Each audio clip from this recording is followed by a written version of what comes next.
Okay, no one wants to die when they're traveling. Very few actually do. But tourists can get scared off of traveling pretty easily.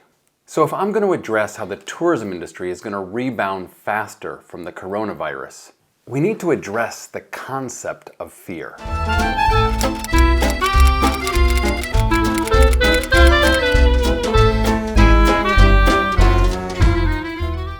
Every time you turn on the TV, flip a channel, catch something online, look at a newspaper, we see people in masks, scary graphics, politicians saying scary things. Siete degli irresponsabili. I'm a smart guy. I feel good about it. And we're going to see. You're going to see soon enough.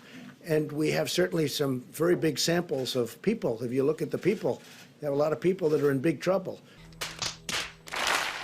You've got medical workers almost in tears. Mass graves that you can see from outer space. This week we saw these satellite images emerge of what appears to be a graveyard in the city of Qom. And let's not forget the death count. We're following the corona death count like it's Sunday at the Masters and Tiger Woods is in the lead. It's like an evening leaderboard. How are we going to feel anything but fear and loathing with that in our faces every day? So part of the recovery process is simply re-educating the public to make travel seem less scary. Because even though people might be in lockdowns in their own homes and cities, for some reason, those places on the other side of the world seem even more scary. And of course, no one's saying that corona isn't scary, or dangerous, or tragic. But how about a little perspective? I'm going to throw some numbers at you. Ready?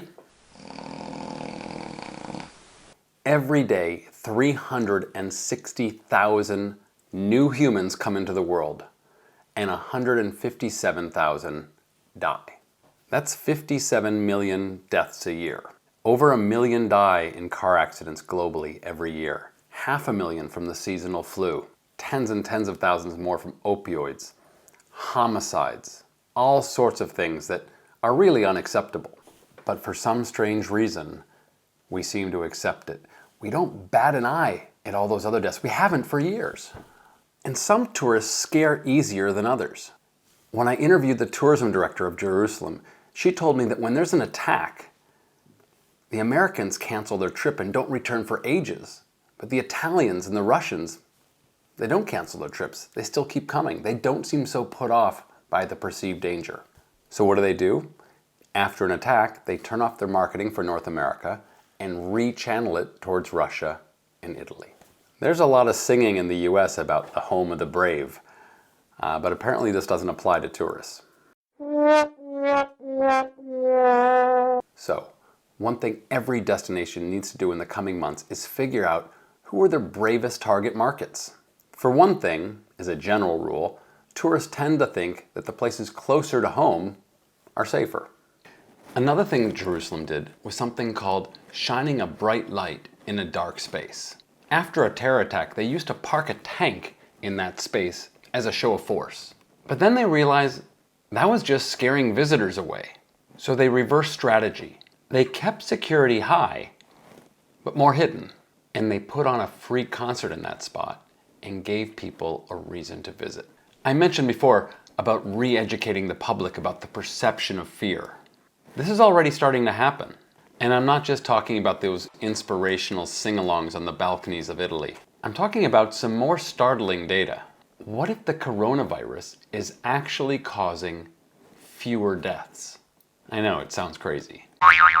This may change in the future, but for the stats we already have, a Stanford professor has made the case that 20 times more people, just in China, have survived during the coronavirus due to improved air quality.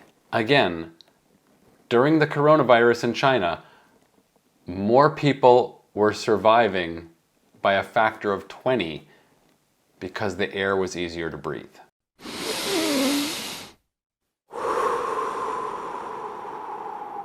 Let's not forget, globally, air pollution kills about 4 million people a year. Also, because of the quarantine, there are fewer people driving around or moving around in general. So it's not surprising that we're seeing huge drops in traffic fatalities, up to 80%.